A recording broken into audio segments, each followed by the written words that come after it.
Apple has announced the release of a budget smartphone. How much will it cost? Apple has announced the release of a new, cheaper iPhone in the spring.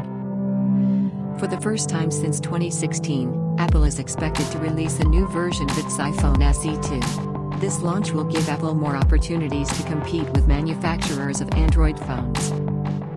According to Bloomberg, the company plans to start mass production of the new less expensive iPhone in February. iPhone SE2 is likely to be released in March. Data on the release of the new iPhone this spring, citing its sources, is confirmed by the publication 9 to 5 Mac and the Japanese agency Nikkei Asian Review.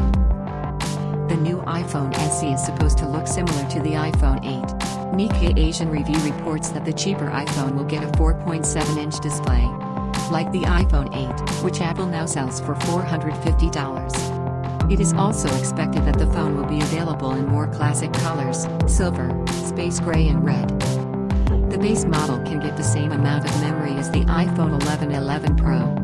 With a high degree of probability, iPhone SE2 will be released in two versions: 64GB and 128GB of memory.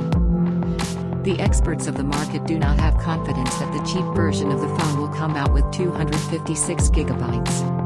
It is estimated that the new iPhone SE will cost $400, making it hundreds of dollars cheaper than the iPhone 11 and iPhone 11 Pro. Such a price will allow the new iPhone SE2 to be on a par with the Google Pixel, which costs $400, and the iPhone 8, which Apple now sells for $450. As reported earlier, it became known that Apple began selling refurbished iPhone.